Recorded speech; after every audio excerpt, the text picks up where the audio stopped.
On a tous déjà ressenti ça, n'est-ce pas? On rentre de voyage, la tête pleine de souvenirs, et on a une seule envie, tout raconter. Partager ce qu'on a vu, ce qu'on a vécu. Eh bien, c'est justement cet art-là, l'art de transformer une expérience en une histoire captivante, qu'on va explorer ensemble aujourd'hui. C'est la grande question. Comment de simples mots sur une page peuvent-ils recréer des paysages entiers, nous faire sentir des odeurs, nous faire vivre des rencontres? En gros, comment un texte peut devenir une véritable machine à voyager dans le temps et l'espace? Alors, en littérature, ça porte un nom, le récit de voyage. Et attention, c'est bien plus qu'un simple journal intime, c'est un vrai genre littéraire. L'idée, c'est qu'un narrateur, qui est souvent l'auteur lui-même, nous raconte un voyage qu'il a réellement fait. Il nous emmène avec lui pour nous faire vivre son périple, avec ses aventures et ses découvertes. Ok, mais alors comment on fait pour reconnaître un récit de voyage à coup sûr? En fait, c'est un peu comme lire une carte. Il y a des signes, des repères qui ne trompent jamais. Et voici les 4 points cardinaux de notre carte. Premièrement, le jeu. La voix du voyageur est partout, tout le temps. Ensuite, l'itinéraire. On doit sentir qu'il y a un trajet, un point de départ, des étapes, une arrivée. Troisième point crucial, la richesse des descriptions. Le but, c'est de nous faire voir, sentir, entendre ce que l'auteur a vécu. Et enfin, on a un jeu avec les temps du passé, comme l'imparfait pour décrire et le passé composé pour raconter les actions. Regardez cet exemple, c'est parfait. Le jeu nous ancre immédiatement dans l'expérience. Chaque sensation, chaque vision passe par le regard du narrateur. Ce n'est pas du tout une description objective, froide, comme dans un guide touristique. Non, là, c'est une expérience personnelle, subjective, qu'on nous partage. Bon, pour réussir à nous embarquer comme ça, l'écrivain voyageur a besoin d'outils.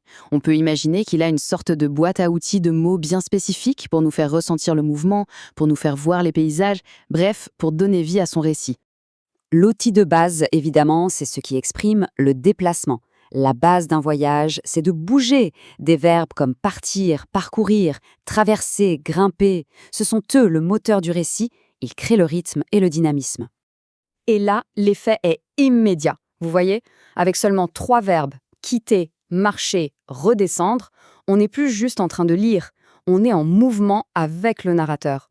On sent l'effort de la marche, on ressent le changement de décor. C'est hyper efficace. Mais bien sûr, un voyage, ce n'est pas seulement se déplacer, c'est avant tout une affaire de sensations. Et c'est là qu'entre en jeu le deuxième type d'outil, les verbes qui font appel à nos 5 sens. Voir, entendre, sentir, goûter, toucher. Voilà, on y est. Avec j'écoutais et je sentais, on ne lit plus une description de la mer, non, on entend les vagues et on respire l'air marin. L'auteur nous plonge dans une véritable bulle sensorielle. C'est ça la magie de l'évocation. Et enfin, pour être sûr de ne pas nous perdre en route, l'auteur sème des petits cailloux, des balises. Ce sont les indicateurs qui répondent aux 2 questions fondamentales: où ça se passe et quand ça se passe. Ces mots, ce sont un peu la boussole et le calendrier du lecteur. D'accord. Mais au fond, pourquoi faire tout ça? Pourquoi est-ce que les gens prennent la peine d'écrire leur voyage? Quel est le but ultime, la destination finale de l'histoire qu'ils nous racontent? Le plus souvent, on peut identifier 3 grandes motivations. La première, c'est d'informer, tout simplement, faire découvrir un endroit, une culture. La deuxième, c'est de témoigner, laisser une trace, un souvenir d'une expérience vécue. Et la troisième, qui est peut-être la plus forte, c'est de partager une émotion, l'émerveillement, la stupéfaction et parfois même la déception. On le voit bien, un récit de voyage, c'est tellement plus qu'un simple carnet de route. Que ce soit les journaux de bord des grands explorateurs d'hier ou les blogs de voyage d'aujourd'hui, le principe reste le même. C'est un genre littéraire hyper puissant qui nous rappelle que chaque voyage est une histoire qui ne demande qu'à être racontée. Cette phrase résume tout, en fait. Le but, ce n'est pas juste de dire « j'ai été à tel endroit ».